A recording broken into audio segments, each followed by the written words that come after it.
नमस्कार, देश की बात में आपका स्वागत है। मैं हूं प्रबोध चौहान।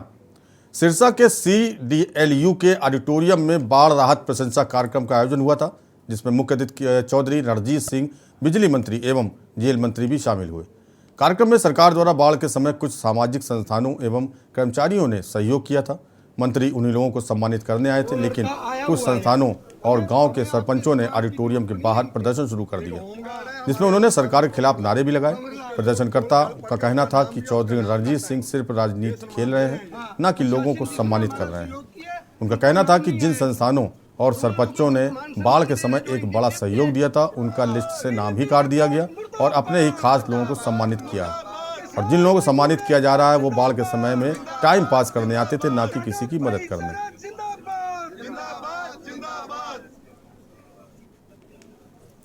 वो लड़का आया हुआ है यहाँ, हमें आपके सम्मान की जरूरत नहीं है। इनके एक होमगार्ड है हमारे इलाहाबाद में, बमरलाल, लोग गोल गल पड़ गए, उसका नाम दिया, उसका नाम काटा इन्होंने। ये विरोध मैडम, एक तो ये है, देखो, एक तो पहले 10 तारीख को हमारा प्रोग्राम पहले रखा था सरपंचों का सम्मान करने के लिए। हम कोई सम्मान के भूखे नहीं, अगर हमको गांव वालों ने सरपंच बना दिया तो हमको सम्मान बहुत मिल गया। हमने अपने गांव बचाए हैं, हमने अपनी जमीनें बचाई थी नाली के नाम पर जो ये लोग राजनीति कर रहे हैं वो हमारे को बर्दाश्त नहीं होगी, क्योंकि पहले भी हमारे को 10 तारीख को इन्होंने बुला के लेटर दे के शाम को फोन किए, अगले दिन सुबह हमारे को यहाँ बुलाया। यहाँ बुलाने के बाद पता चला भी गंगा ग्रीन में प्रोग्राम रख दिया मंत्री जी ने अपने सेहतों का, और वहाँ प्रोग्राम करने के बाद हम यहाँ से वापस मुड़े और आज भी वही हुआ। आज इन्होंने जो अपने चहेते थे उनका नाम दे रखा है, किसी और का नाम नहीं दिया जी। हम तो ये स्पष्ट बोलेंगे। और जिन्होंने, ये आदमी है हमारे गाँव का, इसके सांप लड़ा था, एक ओड़ा जमीन नहीं है इसके पास, 2 दिन एडमिट रहा। खबर कुरुक्षेत्र से है, जहां जिले के बाबैन गांव में संदिग्ध परिस्थितियों में एक महिला का शव मिला।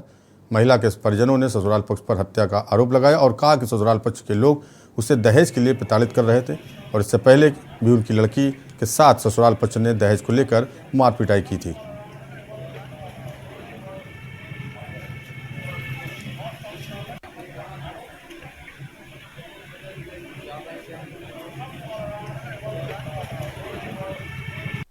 हमारी लड़की गांव कुरडी ठोल के पास ब्याही हुई थी।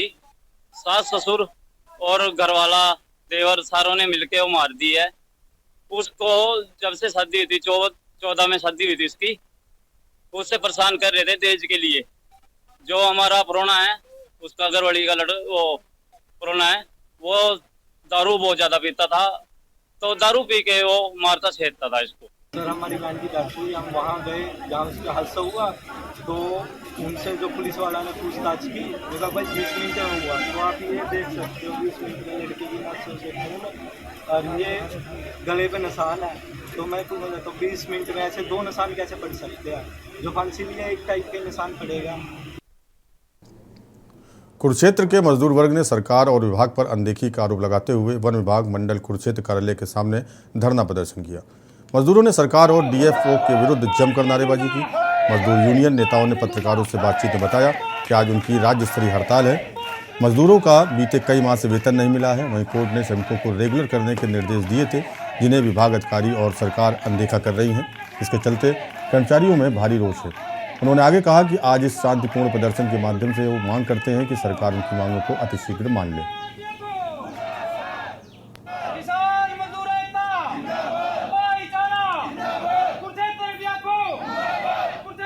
और मैं कर्मचारी के पद पर यहाँ कार्यरत हूँ। हमारी ये मांग है कि सरकार की तरफ से ये लेटर जारी किया हुआ है 16/8/2023 को, और इनके पास ईमेल डाली हुई है 21/8/2023 को, और इसके ऊपर यह कोई भी कार्रवाई नहीं कर रहे हैं। क्या कार्रवाई चाहते हो? हम इस पे कार्रवाई चाहते हैं कि जितने भी ये मजदूर हैं जो कोर्ट से वार्डेड हैं, सबका बायोडाटा बना के सरकार को भेजा जाए, ताकि हम रेगुलर के पात्र बने। थोड़ा जोर पद पे कार्य करता हूँ जी। तो सरकार से ये लेटर आया था, तो सरकार ने हमारे नाम मांगने के लिए इशू किया था। जो लेबर कोर्ट से अवार्ड है कि उनके नाम जो भेज कर उनको, ताकि वो रेगुलर के पात्र बन जाए। मज़दूरों की 3-3, 4-4 महीने की तनख्वाह पेंडिंग पड़ी है, उनका भी वेतन किया जाए। खबर कुरुक्षेत्र से है। पैनोरमा एवं विज्ञान केंद्र में शाम को चंद्रयान 3 के चांद की सतह पर उतरने का लाइव टेलीकास्ट कार्यक्रम दिखाया गया। इसके लिए केंद्र के मुख्य बिल्डिंग के बाहर खड़ी स्क्रीन लगाई गई, जिसमें विजिटर्स, स्कूल के विद्यार्थियों, शिक्षकों एवं आमजन ने लाइव टेलीकास्ट का आनंद लिया। इस अवसर पर केंद्र के सीजीएम नितिन राज और वैज्ञानिक डॉक्टर भगवान सिंह चौधरी के रूप में शिरकत करी। सीजीएम और वैज्ञानिक ने चंद्रयान 3 की सॉफ्ट लैंडिंग पर पूरे देशवासियों को बधाई भी दी।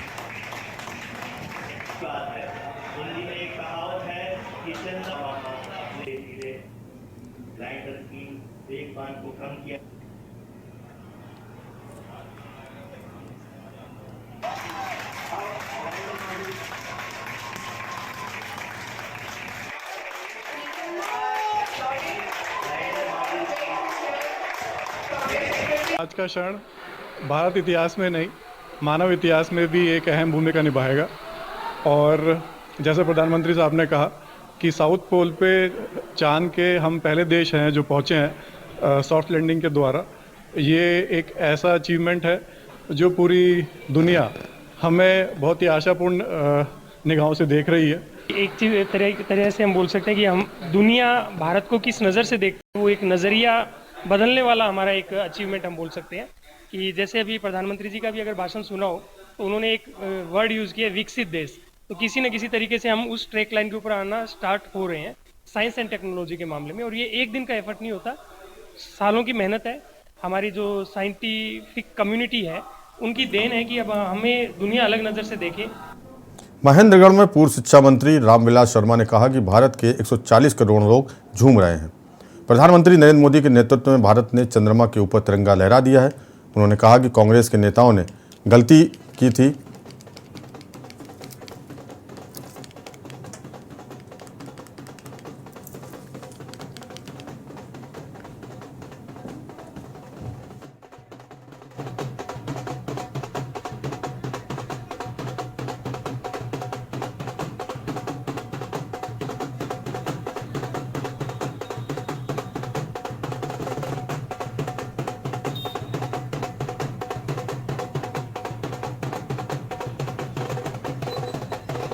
जफराबाद की बारी है।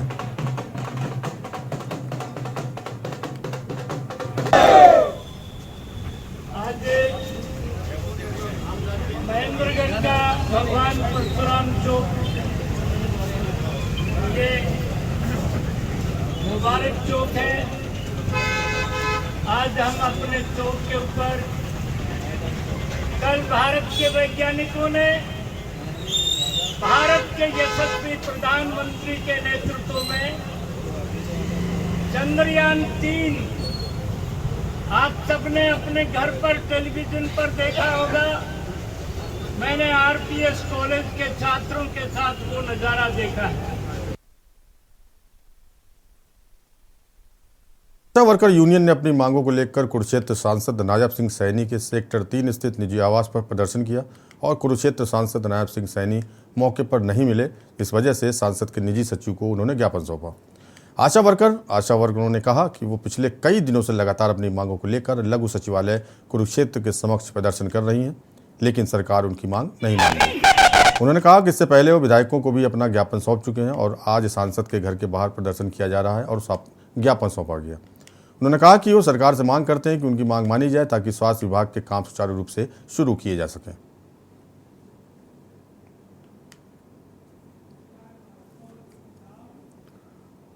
भारतीय किसान यूनियन चढ़ूनी के गुरनाम सिंह चढ़ूनी ने एक बार फिर संघर्ष का ऐलान कर दिया है।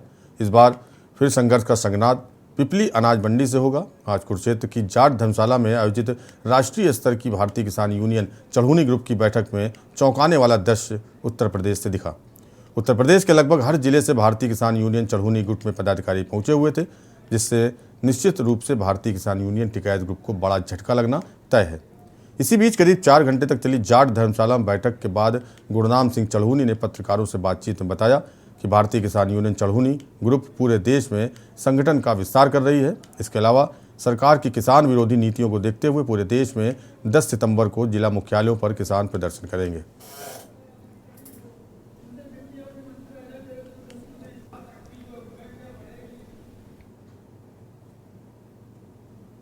मानसून खत्म होने के साथ साथ अब जिला रेवाड़ी में बढ़ते डेंगू के केसों ने स्वास्थ्य विभाग और लोगों की चिंता बढ़ा दी है। आपको बता दें कि प्रदेश के यमुनानगर, जींद, रोहतक और रेवाड़ी में डेंगू के बिगड़ते हालातों को देखते हुए इन 4 जिलों में डेंगू का रेड अलर्ट जारी कर दिया गया है। जिला रेवाड़ी में अभी तक डेंगू के 86 पॉजिटिव केस मिले हैं, जिनमें 21 को अस्पताल में भर्ती किया गया और अधिकांश ठीक हो चुके हैं और बाकी मरीजों का घर पर ही उपचार चल रहा है। स्वास्थ्य विभाग अब अलर्ट मोड पर नजर आ रहा है। इस संदर्भ में नागरिक अस्पताल के deputy CMO doctor Vijay Prakash के अनुसार डेंगू मच्छरों से पनपता है और डेंगू का मच्छर साफ बरसात के पानी में अंडे देता है। ये मच्छर दिन के समय घुटनों से नीचे के हिस्से में काटता है। इससे बचाव के लिए फुल स्लीव्स के कपड़े पहने और रात को मच्छरदानी व ओडोमॉस का उपयोग करें। घर की छत पर कहीं भी बरसात का पानी इकट्ठा न होने दें।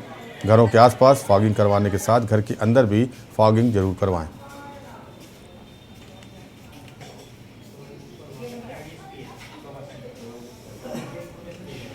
देखो, डेंगू एक वायरल डिजीज़ है। ये मच्छर से फैलती है और इसका जो मच्छर है वो दिन के टाइम में काटता है और ये मच्छर साफ़ पानी में पैदा होता है। और साफ़ पानी का मतलब है कि जैसे बारिश का पानी है या गमलों में जो पानी है या कूलर में पानी है। जो गंदा पानी है जिसमें वो ठहरा हुआ पानी है, उसमें ये जो मच्छर होता है एडीज, ये इसमें नहीं हो पाता। तो सबसे पहले हमें समझने की आवश्यकता है कि ये रोग फैलता कैसे। ये मच्छर से फैलता है। अब मच्छर की जो पैदावार है या मच्छर का जो ब्रीडिंग है वो हम स्टॉप करना चाहते हैं, तो वही तरीका है जिससे हम इसको प्रिवेंट कर सकते हैं। तो इसलिए जनता की जो अवेयरनेस है वो बहुत महत्वपूर्ण है। पर आज की जो स्थिति हमारे यहाँ पे है रेवाड़ी में, वो हमारे अभी तक 86 केसेस हैं जो डेंगू के पॉजिटिव केस हैं, जिसमें हमारा जो प्राइवेट और गवर्नमेंट दोनों से जहाँ भी डिटेक्शन होती है पूरे ज़िले में, हम उसको हमारे पास इंफॉर्मेशन आ जाती है और उसके जहाँ भी पॉजिटिव केस हैं वो हमारी नज़र में है। हम उनका पूरा डेली फ़ोन पे बात करके उनका हालचाल भी पूछते हैं। इंद्री में आशा वर्कर यूनियन ने हर्बल पार्क से में पहले बैठक की। उसके बाद हर्बल पार्क से इंद्री के विधायक राम कुमार कश्यप के कार्यालय तक प्रदर्शन करते हुए उनके निजी सचिव को अपनी मांगों को लेकर ज्ञापन सौंपा। मांगे न माने की सूरत में 28 तारीख को मांगों को लेकर विधानसभा का घेराव करने की भी चेतावनी थी। आशा वर्कर यूनियन पिछले काफ़ी समय से करनाल में अपनी मांगों को लेकर धरना प्रदर्शन कर रही हैं और सभी विधायकों को वह ज्ञापन सौंप रही हैं ताकि मानसून सत्र में सभी विधायक उनकी मांगों को विधानसभा में उठा सकें। ये मांग विधायकों से की जा रही है। इस अवसर पर आशा वर्कर यूनियन की जिला अध्यक्ष रोशनी देवी का कहना है कि वो पिछले काफ़ी समय से अपनी मांगों को लेकर करनाल में धरना प्रदर्शन कर रही हैं, लेकिन अभी तक किसी भी मुख्यमंत्री के प्रतिनिधि व सरकार के मंत्री ने यहाँ आकर उनसे कोई बातचीत नहीं की है। उन्होंने कहा कि अब जितना काम उनको दिया जा रहा है उसका मेहनताना बहुत कम है। उनकी मांग है कि उन्हें सरकारी कर्मचारी का दर्जा दिया जाए तथा 26,000 रुपये उनका वेतन किया जाए। उनका PF, ESI भी काटा जाए। उन्होंने अपनी मांग पत्र में कहा है कि 65 साल तक काम करने की इजाज़त भी दी जाए। आशा वर्करों की पूरे हरियाणा में 20,000 आशा वर्करों की 8 अगस्त से हड़ताल है और 17 दिन बीत जाने के बाद भी जब 15 दिन हुए थे हड़ताल को, तो राज्य कमेटी ने फैसला लिया भी कोई पक्ष विपक्ष का कोई विधायक आशा वर्करों की आवाज़ सरकार तक नहीं उठा रहा, न मुख्यमंत्री समेत किसी ने भी कोई बात नहीं करी। तो ये फैसला लिया गया अभी 25 तारीख का विधानसभा सेशन है मानसून सत्र भी, उससे पहले जो 90 विधायक हैं, चाहे पक्ष है विपक्ष है कोई सी भी पार्टी है, सबको ज्ञापन दिए गए हैं। लास्ट दिन था 24 तारीख है और ये अपील की है कि विधानसभा में आवाज़ उठाए आशा वर्करों की। और प्रोग्राम है ये, इनकी काफ़ी लंबे समय से हड़ताल चल रही है और हम इस हड़ताल का SKS की पूरी टीम समर्थन करती है और हम सरकार से ये मांग करते हैं अभी सरकार इनकी मांगे जल्द से जल्द सुने और इनका कोई ना कोई समाधान निकाले, क्योंकि इतनी गर्मी के टाइम में ये कर्मचारी लगातार हड़ताल पे हैं। और हम सरकार से अपील करना चाहते हैं भाई, इतना लंबा कार्यकाल हो गया, इसमें कभी भी किसी भी कर्मचारी की कोई समस्या का कोई समाधान नहीं किया। आज हमारा धरना 7वें दिन प्रवेश कर चुका है और ये जो हड़ताल लगातार जारी रहेगी जब तक सरकार हमारी बात नहीं मांगेगी। जो हमारी मांगे हैं, जो पीछे से हमारी मांग 2018 से पेंडिंग पड़ी है, सरकार उसको पूरा करे। सरकार के लिए कोई इतनी बड़ी मांग नहीं है, सरकार के लिए ये आसान काम है। जब हम सरकार का काम करते हैं और आशा वर्करों को इतना कम मानते दिया जा रहा है, हमारे मुख्यमंत्री जी कहते हैं कि मैं हरियाणा में सबसे ज़्यादा दे रहा हूँ, तो आशा वर्कर भी सबसे ज़्यादा काम कर रही हैं। आशा वर्करों की बदौलत अवार्ड लेके आते हैं हमारे स्वास्थ्य मंत्री जी। कोविड के अंदर इतना काम किया हम सब आशा वर्करों ने। धर्मनगरी कुरुक्षेत्र स्थित संस्कृत वेद विद्यालय एवं छात्रावास में संस्थापक आचार्य बलराम शांडिल्य की 12वीं पुण्यतिथि पर उन्हें भावभीनी श्रद्धांजलि दी गई तथा इस अवसर पर बीपी प्रभाकर को भारतीय सनातन धर्म दर्शन एवं अध्यात्म तथा ज्योतिष के क्षेत्र में उत्कृष्ट कार्य करने पर श्रेष्ठ ब्राह्मण सम्मान से नवाजा गया। समारोह के मुख्य अतिथि महंत विकास दास ने कहा कि बलराम शांडिल्य ने जो पौधा लगाया वो आज एक वट वृक्ष बनता जा रहा है। इसका समाज को बेहद लाभ हो रहा है।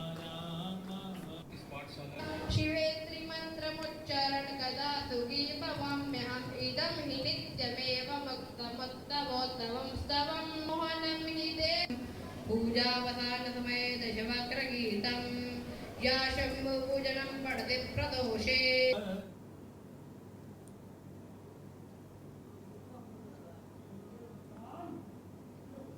गुना के गांव बैजलपुर में शहीद मनीराम सीनियर सेकेंडरी स्कूल के खेल के मैदान के बीचों बीच 33 kV बिजली लाइन गुजर रही है और इसका खंभा मैदान में लगा हुआ है, जिस कारण यहां बच्चों के खेलने कूदने पर हादसे का खतरा बना रहता है। इसी मामले को लेकर सरपंच हेमंत बैजलपुरिया के नेतृत्व में काफ़ी संख्या में ग्रामीण प्रदर्शन करते हुए गुना बिजली घर पहुंचे और नारेबाजी की। हेमंत सरपंच ने बताया कि पहले भी 5 बार इसकी सूचना बिजली विभाग को दी जा चुकी है, कोई संज्ञान नहीं लिया गया। इस मौके पर मौजूदा विधायक टूडाराम भी पहुंचे थे। एसडीओ ने से एक्शन के लिए बोला गया है।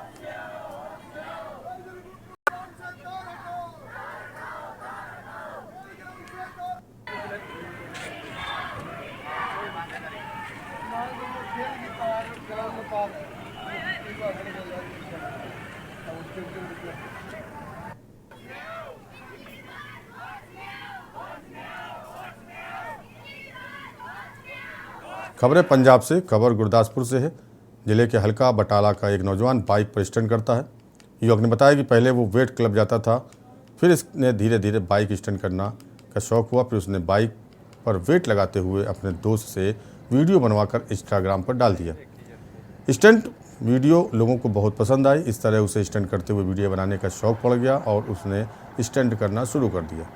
चोट लगने का डर भी होता है, मगर शौक का मूल्य नहीं होता। फिर भी उसने ये अपील करता है कोई भी ये स्टंट ना करे, क्योंकि स्टंट में खतरा बहुत है।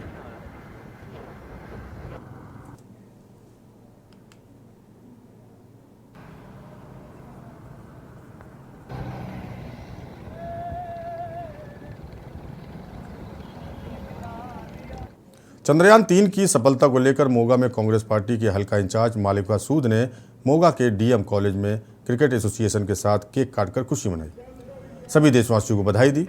वहीं दूसरी ओर भाजपा के जिला प्रधान डॉक्टर सीमांत गर्ग की ओर से भाजपा वर्कर के साथ मिलकर इस सफलता को लेकर जहां तिरंगा फहराकर जय घोष किया, वहीं सभी देशवासियों और मोदी को बधाई दी। मोगा में देर रात तक जश्न का माहौल बना रहा। लोग एक दूसरे को बधाई देते नजर आए। चंद्रमा ते हुई है कि ये बहुत ही इतिहासिक मूवमेंट है।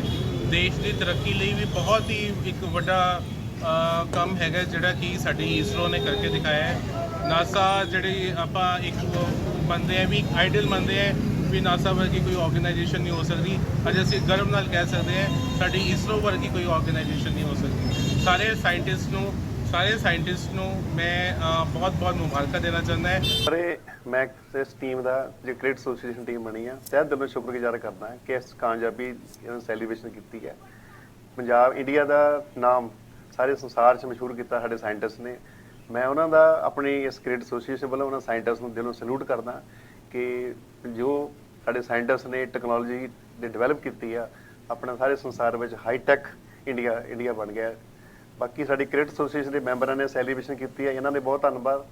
ਪਲੱਸ ਇਹਨਾਂ ਨੇ ਜੋ ਸਾਡੇ ਗਰਾਊਂਡ ਵਿੱਚ ਕ੍ਰਿਕਟ ਐਸੋਸੀਏਸ਼ਨ ਵੱਲੋਂ ਮੈਚ ਸਟਾਰਟ ਕੀਤੇ ਜਾਂਦੇ ਆ ਜਾਂ ਬੱਚਿਆਂ ਨੂੰ ਟ੍ਰੇਨਿੰਗ ਦਿੱਤੀ ਜਾਂਦੀ ਹੈ, ਇੱਕ ਬਹੁਤ ਵੱਡਾ ਉਪਰਾਲਾ ਹੈ ਬੱਚਿਆਂ ਨੂੰ ਨਸ਼ੇ ਤੋਂ ਦੂਰ ਕਰਨ ਵਾਸਤੇ। ਮੈਨੂੰ ਲੱਗਦਾ ਕਿ ਜਿਹੜੀ ਇਹ ਸੈਲੀਬ੍ਰੇਸ਼ਨਸ ਹੈ ਬਹੁਤ ਹੀ ਗਰਵ ਦੀ ਗੱਲ ਹੈ ਹਰ ਇੱਕ ਹਿੰਦੁਸਤਾਨੀ ਲਈ, ਕਿਉਂਕਿ ਇਹ ਹਿਸਟਰੀ ਜਿਹੜੀ ਹੈਗੀ ਹੈ ਫਸਟ ਵਾਰੀ ਹਿਸਟਰੀ ਦੇ ਵਿੱਚ ਹੋਇਆ ਕਿ ਆਪਾਂ ਜਿਹੜੀ ਮੂਨ ਦੇ ਉੱਪਰ ਆਪਣਾ ਦੇਸ਼ ਦਾ ਤਿਰੰਗਾ ਲਹਿਰਾਇਆ। ਮੈਨੂੰ ਲੱਗਦਾ ਬਹੁਤ ਹੀ ਗਰਵ ਦੀ ਗੱਲ ਹੈ। ਜਿਹੜਾ ਇੰਡੀਆ ਨੂੰ ਪਿਆਰ ਕਰਦਾ ਉਹਦੇ ਲਈ ਬਹੁਤ ਗਰਵ ਦੀ ਗੱਲ ਹੈ। ਜੇ ਗੱਲ ਕਰੀਏ ਇੱਥੋਂ ਦੀ ਕ੍ਰਿਕਟ ਟੀਮ ਦੀ, ਬਹੁਤ ਹੀ ਕਮਾਲ ਦੀ ਕ੍ਰਿਕਟ ਦੀ ਟੀਮ ਹੈ ਔਰ ਅੱਜ ਆਪਾਂ ਦੇਖ ਸਕਦੇ ਹਾਂ ਕਿ ਸਾਰੇ ਇੰਨੇ ਖੁਸ਼ ਹੈ ਔਰ ਇਹ ਸੈਲੀਬ੍ਰੇਸ਼ਨ ਤਾਂ ਬਣਦੀ ਸੀ ਮੋਗਾ ਵਾਸੀਆਂ ਲਈ। ਮੈਨੂੰ ਲੱਗਦਾ ਕਿ ਹਰ ਇੱਕ ਜਿਹੜਾ ਦੇਸ਼ ਵਾਸੀ ਹੈ, ਜਿਹੜਾ ਦੇਸ਼ ਨੂੰ ਪਿਆਰ ਕਰਦਾ ਹੈ ਉਹ। और यहाँ रुकेंगे छोटे ब्रेक के लिए। आप देख रहे हैं के न्यूज़, खबरों का सारथी। ब्रेक के बाद आपका स्वागत है। खबर है मध्य प्रदेश से। 26वीं राष्ट्रीय ई गवर्नेंस कॉन्फ्रेंस 24 और 25 अगस्त को ब्रिलियंट कन्वेंशन सेंटर इंदौर में आयोजित की गई।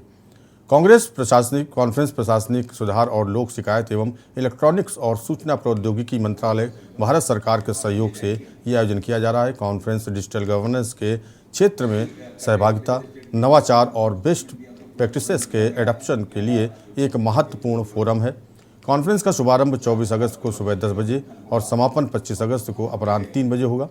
कॉन्फ्रेंस में केंद्र और सरकार के अधिकारीगण के साथ मध्य प्रदेश शासन और अन्य राज्य सरकारों के विषय विशेषज्ञ, औद्योगिक जगत के प्रतिष्ठित प्रतिनिधियों के साथ लगभग 1000 गणमान्य व्यक्ति भाग ले रहे हैं। ये जानकारी प्रेस कॉन्फ्रेंस के माध्यम से दी गई।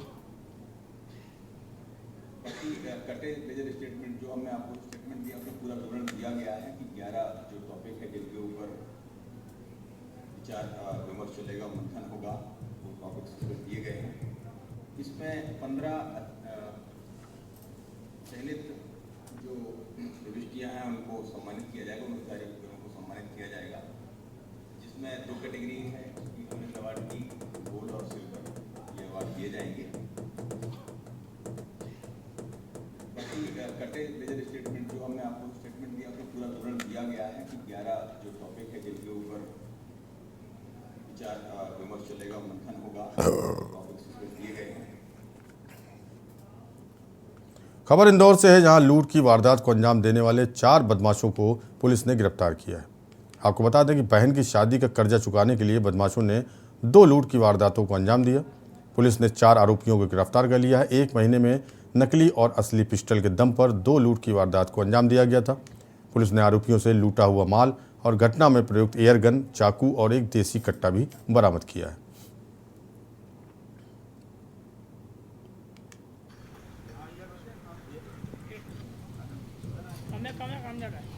थाना भौरकुआ अंतर्गत दिनांक 16/8/2023 और 21/8/2023 दो जगह पे इनने आरोपियों ने लूट करी थी।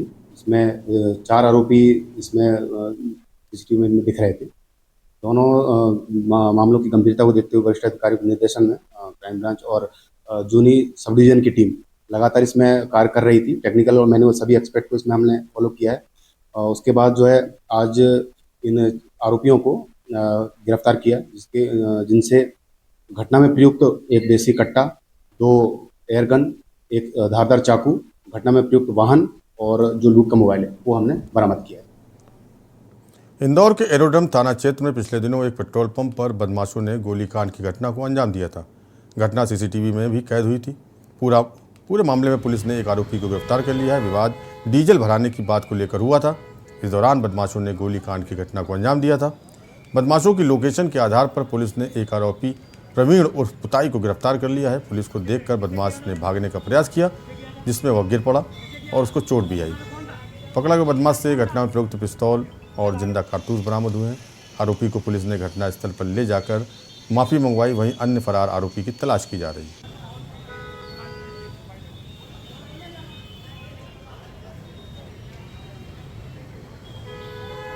दरमियानी रात में करीबन 1:30 बजे 60 फीट रोड जो एरोड्रम थाना क्षेत्र के अंतर्गत पेट्रोल पंप आता है एचपी का, वहां पर कुछ लोगों के द्वारा पहले अपनी गाड़ी में डीजल भरवाया गया और डीजल भरवाने के बाद जब पेट्रोल कर्मचारियों ने, जैसा होता है कि उनसे पैसे की मांग करी, तो उनको पैसे नहीं दिए गए। और जब जो पेट्रोल पंप कर्मचारी हैं उन्होंने प्रयास किया कि भाई पैसे दीजिए आप, क्योंकि आपने पेट्रोल डीजल भरवाया है गाड़ी में, तो उसके बाद उनकी जान से मारने की नीयत से उन पे फायरिंग की गई। इसमें जो गाड़ी पहचान में हुई थी वो MH17 PV 3080, जो कि एरोड्रम थाना क्षेत्र में रहने वाले निवासी जो हैं अभय गुप्ता, उनके नाम पे रजिस्टर्ड है।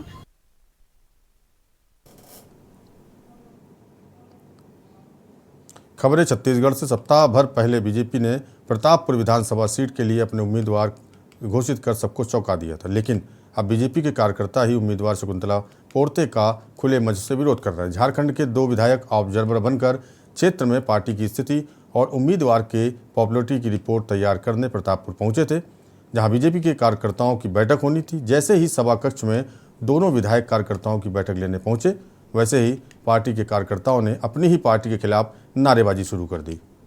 दोनों विधायक कार्यकर्ताओं को समझाने की कोशिश में लगे रहे, लेकिन कार्यकर्ता नहीं माने और लगभग 2 घंटे तक पार्टी और घोषित उम्मीदवार के खिलाफ नारेबाजी करते रहे। कार्यकर्ताओं ने पार्टी पर बाहरी महिला को प्रतापपुर सीट से टिकट देने का आरोप भी लगाया। हंगामे के बीच बैठक नहीं हो सकी।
और यहाँ वक्त हो चला है छोटे ब्रेक का।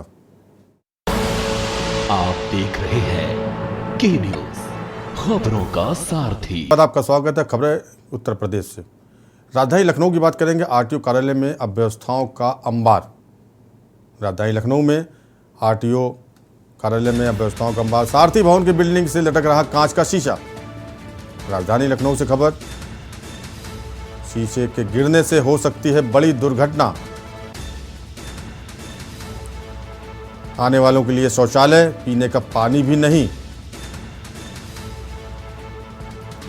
यूपी की राजधानी लखनऊ से खबर, आरटीओ कार्यालय में अव्यवस्थाओं का अंबार। सारथी भवन की बिल्डिंग से लटक रहा है कांच का शीशा। इस शीशे के गिरने से बड़ी दुर्घटना हो सकती है, लोग घायल हो सकते हैं। इसके साथ ही आने वाले आगंतुकों के लिए शौचालय और पानी की भी व्यवस्था नहीं है। आरटीओ कार्यालय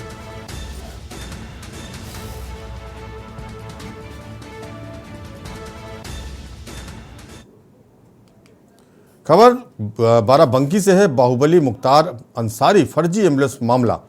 बाराबंकी से खबर, बाहुबली मुख्तार अंसारी फर्जी एम्बुलेंस का मामला। बाराबंकी के एमपी एमएलए कोर्ट में हुई मामले की सुनवाई। आरटीओ पंकज सिंह से पूरी हुई जिरह। अब अगली सुनवाई 4 सितंबर को होगी। बाराबंकी में बहुचर्चित एम्बुलेंस मामले को लेकर कोर्ट में सुनवाई हुई। एमपीएलए कोर्ट में सुनवाई हुई। आरटीओ से इस संबंध में जिरह पूरी की गई। अब कोर्ट इस मामले को लेकर 4 सितंबर को सुनवाई करेगा। इसके बाद आगे फैसला आएगा। बाराबंकी बाहुबली मुख्तार अंसारी फर्जी एम्बुलेंस मामले में सुनवाई हुई।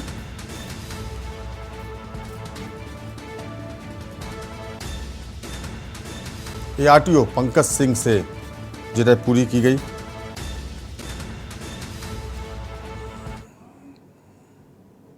खबर मथुरा से है। जान जोखिम में डालकर मालगाड़ी के नीचे से निकले लोग। मथुरा से खबर, मालगाड़ी के नीचे से लोग निकल रहे हैं जान जोखिम में डालकर। सिग्नल न मिलने पर स्टेशन से पहले खड़ी थी मालगाड़ी। कासगंज से मथुरा की ओर जाने वाली मालगाड़ी स्टेशन से पहले रुकी थी। जल्दबाजी में वृद्ध नौजवान व महिलाओं ने किया ट्रैक पार।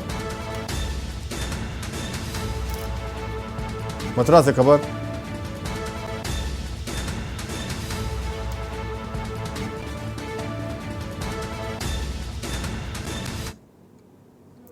फर्रुखाबाद से है। बाढ़ पीड़ितों को बांटी गई राहत सामग्री। फर्रुखाबाद से खबर, बाढ़ पीड़ितों को बांटी गई राहत सामग्री। फर्रुखाबाद से खबर, बाढ़ पीड़ितों को राहत सामग्री का वितरण किया गया। जिलाधिकारी ने विधायक अमृतपुर के साथ सामग्री का वितरण किया।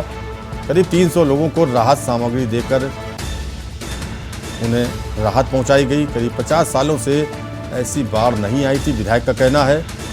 अमृतपुर के विधायक का कहना 50 सालों में इतनी भीषण बाढ़ नहीं आई थी।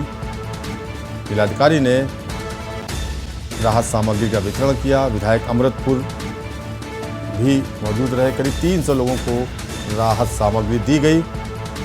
बाढ़ पीड़ितों को राहत सामग्री का वितरण किया गया। विधायक का कहना 50 वर्षों से ऐसी बाढ़ नहीं देखी।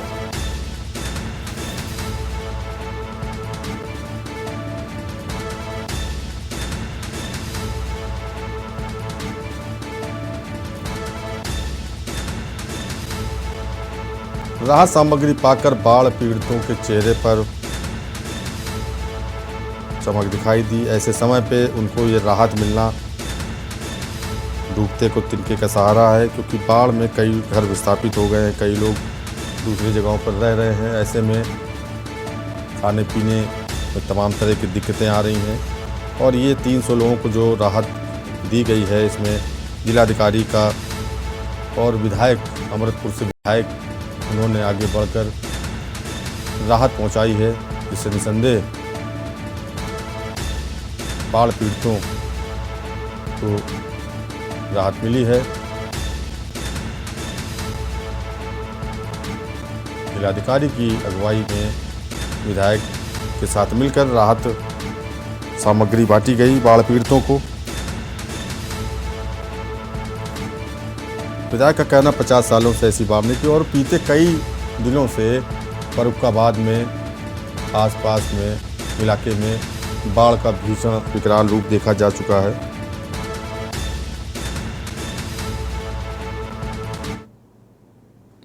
सुहेल देव भारतीय समाज पार्टी के राष्ट्रीय अध्यक्ष ओम प्रकाश राजभर की विवादित टिप्पणी पर यूपी के बांदा में यादव समाज ने कड़ी प्रतिक्रिया व्यक्त की है।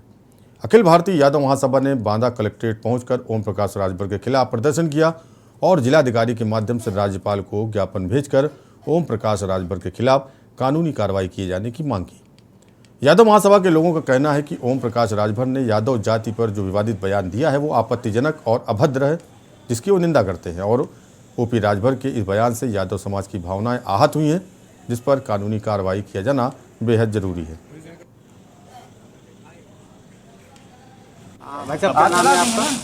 डी.आर. यादव नाम है, वरिष्ठ जिला उपाध्यक्ष अखिल भारतीय यादव महासभा बांदा। राजभर जी के द्वारा जो अभद्र टिप्पणी की गई है, तो माननीय राज्यपाल महिम जी से हमारा अनुरोध रहेगा कि उक्त प्रकरणों को मद्देनजर रखते हुए तत्काल कार्रवाई करने की मांग कर रहे हैं और प्रशासन से भी मांग कर रहे हैं कि उक्त व्यक्ति को संरक्षण न देते हुए इस पर निश्चित रूप से टिप्पणी होना चाहिए और इसकी पार्टी ही समाप्त कर दी जानी चाहिए। ऐसे व्यक्ति को जिसको अमर्यादित शब्दों का ज्ञान न हो, उसे पार्टी चलाने का कोई अधिकार नहीं है और सत्ता से बेदखल कर देना चाहिए ऐसे व्यक्ति को। खबर अमेठी के मुसाफिर खाना से है, जहां कांग्रेसी कार्यकर्ताओं ने ढोल नगाड़े के साथ नवनियुक्त उत्तर प्रदेश के अध्यक्ष अजय राय का जोरदार स्वागत किया। महिलाओं और कांग्रेस कार्यकर्ताओं ने अजय राय को पुष्पगुच्छ देकर उनका स्वागत किया और अध्यक्ष पद की बधाई दी। प्रदेश अध्यक्ष अजय राय ने कहा कि कांग्रेस पार्टी और राहुल गांधी का अमेठी से रिश्ता पीढ़ियों का है, कोई पॉलिटिकल रिश्ता नहीं है। उन्होंने आगे कहा कि राहुल गांधी ने झूठ नहीं बोला है। अमेठी की जनता की मांग है राहुल गांधी अमेठी से चुनाव लड़ें। अब की बार जनता उन्हें चुनाव जिताकर ही भेजेगी।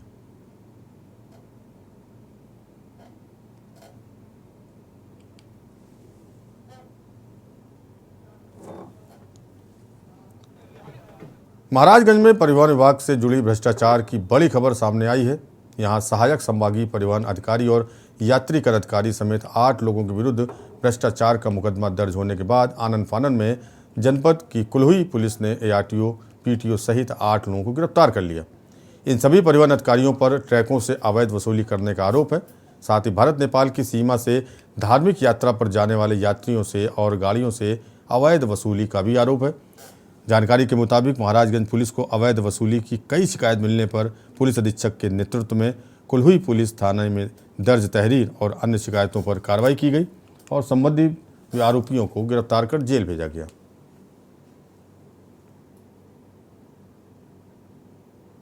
पुलई में एक श्री महमूद अमरोहा का निवासी है जो ट्रक ड्राइवर है और ट्रक लेके यहाँ सुनौली की तरफ आया हुआ था। उसने एक तहरीर दी है थाना कुलई में कि ARTO साहब की टीम के द्वारा इसमें PTO साहब और उनके 2 कर्मचारी, 2 सिपाही और 4 प्राइवेट व्यक्तियों के द्वारा कुलई के पास सड़क पे ट्रकों से अवैध वसूली की जा रही थी। उस ट्रक चालक से भी पैसे लिए गए, जिसके आधार पर उसने तहरीर दी थाने में, जिसमें उसने ये भी बताया कि जो टीम वहाँ पे वसूली कर रही थी उसने बताया कि ARTO साहब के निर्देश पे सारी चीज़ें हो रही हैं। उसके बाद आज सुबह एक बिरजू मदेसिया नाम के एक व्यक्ति द्वारा थाना नौतनवा में भी एक तहरीर दी गई, जिसमें उसने कहा कि जो पर्यटक हैं, जो धार्मिक पर्यटक हैं नौतनवा सुनौली की तरफ जाने वाले, उन पर आधारित सभी बसों से भी वसूली इस तरह की जा रही है, जिसके आधार पर उसने भी तहरीर दी है नौतनवा में, जिसमें पुलिस अधीक्षक कार्यालय पहुंची परिवार सहित पीड़िता ने लिखित शिकायत पत्र देकर न्याय की गुहार लगाई है। आपको बता दें कि पूरा मामला थाना मटौंद अंतर्गत के एक गांव का है, जहां पीड़िता की 10 वर्षीय नाबालिग पुत्री गांव के खेतों में भैंस चराने गई थी। वहीं गांव का ही एक दबंग गयाचरण ने पीड़िता की पुत्री के साथ अश्लील शब्दों का प्रयोग करते हुए छेड़खानी की। जब पीड़िता की मां ने युवक के साथ से मामले की पूछताछ की तो आरोपी ने गाली गलौज के साथ मारपीट की और मंगलसूत्र छीनकर भाग गया। पीड़िता ने पुलिस अधिकारियों से त्वरित कार्रवाई की मांग की है।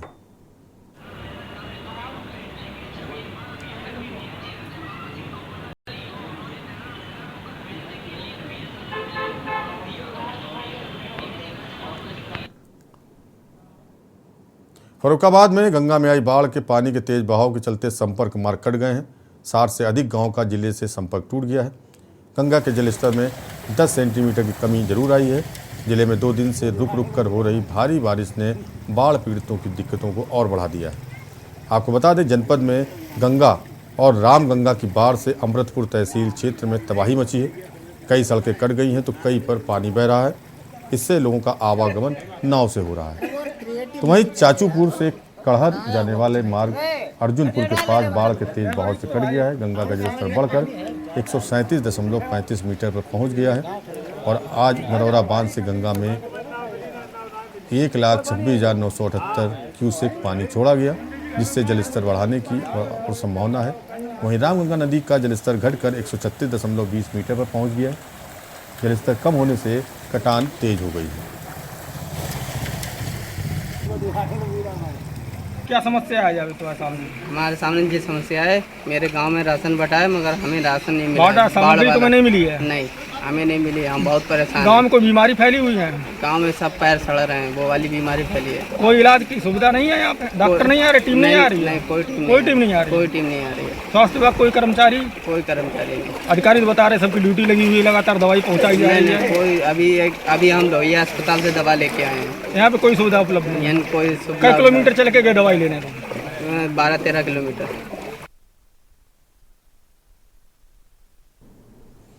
खबर गोंडा से है, जहां थाना कोतवाली नगर पुलिस ने प्रकाश ज्वेलर्स में धोखाधड़ी करने वाले 2 आरोपियों को गिरफ्तार किया है।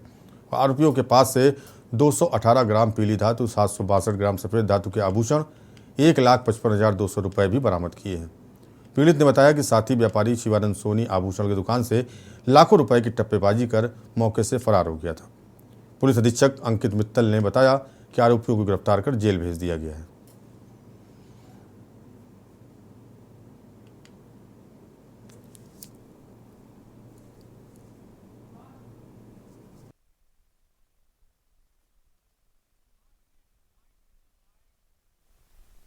जनपद गोंडा थाना कोतवाली नगर पुलिस के द्वारा 2 अभियुक्त सोनू शिवानंद सोनी तथा सुरेंद्र सोनी को गिरफ्तार किया गया है और इनके कब्जे से 762 ग्राम चांदी, 218 ग्राम सोना व 1,55,200 रुपये भी बरामद किए गए हैं।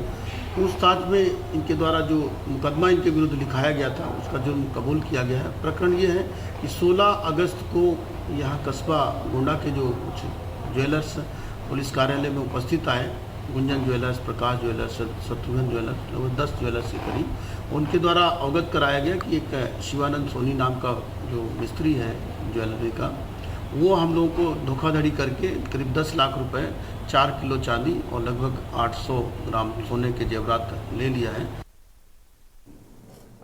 बांदा के बबेरू में एक अज्ञात व्यक्ति का शव नहर के किनारे पड़ा मिला। आसपास के लोगों ने पुलिस को सूचना दी। जानकारी के अनुसार गायत्री मंदिर के पीछे नहर के किनारे लगभग 45 वर्षीय अज्ञात व्यक्ति का शव मिला।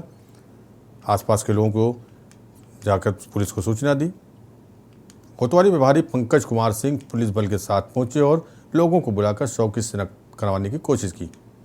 जब शव की शिनाख्त नहीं हुई तो शव को कब्जे में लेकर पोस्टमार्टम भेज दिया गया।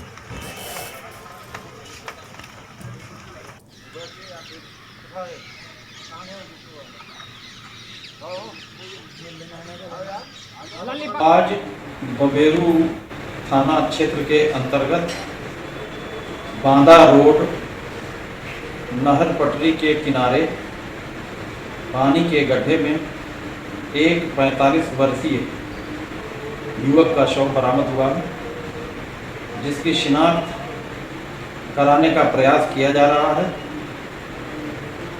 ऐसा प्रतीत होता है कि उक्त युवक मुंह के बल पानी में गिरा है। अभी तक उसके शरीर पर किसी प्रकार की कोई जाहिरा चोट नहीं पाई गई है। शव का पंचायतनामा भरकर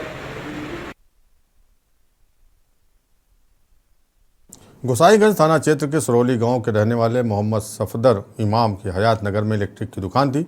20 अगस्त की सुबह सफदर इमाम की दुकान जाते समय रास्ते में दिन दहाड़े बदमाशों ने गोली मारकर हत्या कर दी थी और घटना को अंजाम देने के बाद बदमाश मौके से फरार हो गए थे। हत्या के बाद से पुलिस लगातार बदमाशों की खोज में जुटी हुई थी। आज उसी घटना का पुलिस ने खुलासा कर दिया। पुलिस अधीक्षक सोमेन वर्मा ने घटना खुलासा करते हुए बताया कि सफदर इमाम की हत्या में 4 अभियुक्त नीरज सिंह उर्फ भोलू, पंकज, राज सिंह और राजन कुमार शामिल थे, जिनके पास से हत्या में इस्तेमाल किया गया असलहा भी बरामद हुआ है। अभियुक्तों ने गोसाईगंज थाना क्षेत्र के बरुई गांव की ही एक लड़की से छेड़खानी के मामले में सफदर इमाम की हत्या की थी।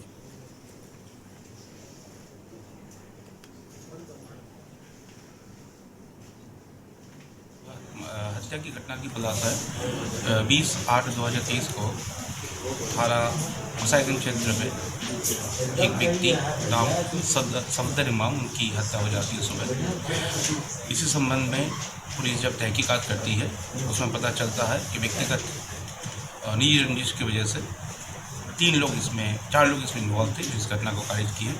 उसमें जो मुख्य है वो नीरज सिंह उर्फ गोलू है, दूसरे हैं राज सिंह और तीसरा है पंकज कहार और चौथे हैं राजन।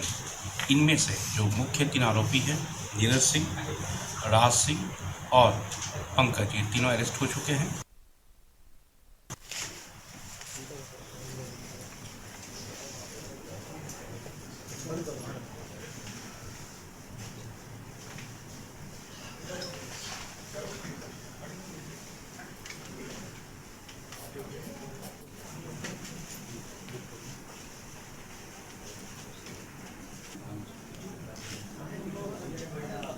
चंद्रयान 3 की सफलता के बाद इसरो की नज़र आने वाले कई बड़े मिशन में है।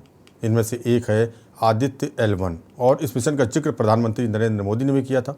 आदित्य L1 मिशन भारतीय अंतरिक्ष एजेंसी का अब तक का सबसे जटिल मिशन है। इस चुनौती को ध्यान में रखते हुए इसरो ने तैयारी तेज कर दी है। भारत का चांद पर मिशन चंद्रयान 3 पूरी तरह सफल हुआ है और भारत ने कुछ ऐसा कर दिया है जो अब तक कोई देश नहीं कर पाया।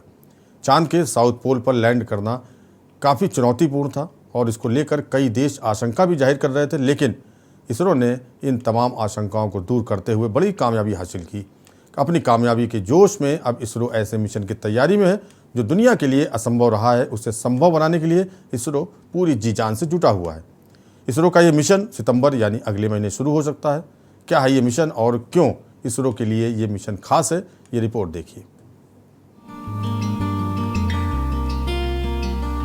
We can see the Honorable Prime Minister, Shri Narendra Modi ji, who is here to encourage us, and he is critically looking at the visuals.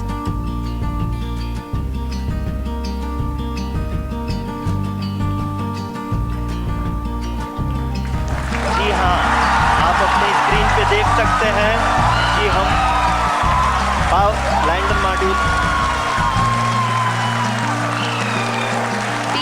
are applauding.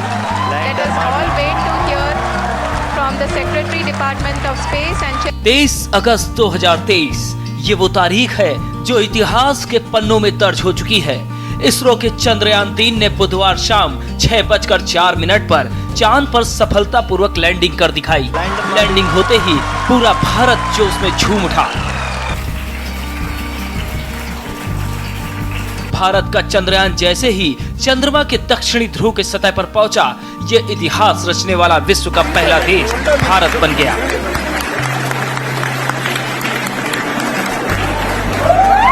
लेकिन ये तो बस अभी शुरुआत है, क्योंकि चांद के बाद अब बारी सूरज की है। दरअसल इसरो जल्द ही सूरज के बारे में जानने के लिए एक मिशन की शुरुआत कर रहा है। इस सोलर मिशन का नाम है आदित्य L1। इसका ऐलान खुद प्रधानमंत्री नरेंद्र मोदी ने बुधवार की शाम किया था। आदित्य L1 सूरज के रहस्यों का अध्ययन करने वाला भारत का पहला मिशन होगा। ये स्पेसक्राफ्ट लॉन्च किए जाने के पूरे 4 महीने बाद सूरज पृथ्वी के सिस्टम में लैग्रेंज पॉइंट 1 तक पहुंचेगा, जो धरती से 15 लाख किलोमीटर दूर है। ब्रह्मांड की अनेक संभावनाओं को साकार करने के लिए भी जरूर काम करेंगे। हमने भविष्य के लिए कई बड़े और महत्वाकांक्षी लक्ष्य तय किए हैं। जल्द ही सूर्य के विस्तृत अध्ययन के लिए ISRO Aditya L1 mission launch करने जा रहा है। इसके बाद शुक्र भी इसरो के लक्ष्यों में से एक है। लैग्रेंज पॉइंट 1 के चारों तरफ एक हेलो ऑर्बिट में होने के कारण इस पॉइंट पर सूरज के ग्रहण का असर नहीं पड़ता, जिसके कारण वहां पर आसानी से शोध किया जा सकेगा। मिशन आदित्य L1 सितंबर यानी अगले महीने लॉन्च किए जाने की संभावना है। आदित्य L1 स्पेसक्राफ्ट को आंध्र प्रदेश के श्रीहरिकोटा में सतीश धवन स्पेस सेंटर से लॉन्च किया जाएगा। भारत पहली बार सूरज पर रिसर्च करने जा रहा है। सूरज पर रिसर्च करने वाले देशों में America, Germany, European space agency शामिल है। सबसे ज्यादा मिशन नासा ने भेजे हैं। अब तक सूर्य पर कुल 12 मिशन भेजे जा चुके हैं। यूरोपियन स्पेस एजेंसी ने नासा के साथ मिलकर अपना पहला सूर्य मिशन साल 1994 में भेजा था। नासा ने अकेले 14 मिशन सूर्य पर भेजे हैं। नासा के पार्कर सोलर प्रोब नाम के एक व्यक्ति ने सूर्य के आसपास से 26 बार उड़ान भरी है। नासा ने साल 2001 में जेनेसिस मिशन लॉन्च किया था। इसका मकसद सूरज के चारों तरफ चक्कर लगाते हुए सौर हवाओं का सैंपल लेना था। भारत की स्पेस एजेंसी इसरो की वाहवाही आज पूरे देश ही नहीं दुनिया में हो रही है। इसरो के वैज्ञानिकों को उम्मीद है कि आदित्य L1 से अंतरिक्ष मौसम की गतिशीलता, कण और क्षेत्रों के प्रसार आदि की समस्या को समझने के लिए सबसे महत्वपूर्ण जानकारी मिलेगी। साथ ही पेलोड के suite, coronal heating, coronal mass injection, pre flare और फ्लेयर गतिविधियों और उसकी विशेषताओं को समझने में आसानी होगी। स्पेशल डेस्क के न्यूज इंडिया। और देश की बात है फिलहाल इतना ही। बाकी खबरें देखते रहिए न्यूज इंडिया और मुझे दीजिए इजाजत। नमस्कार। आप देख रहे हैं के न्यूज, खबरों का सारथी।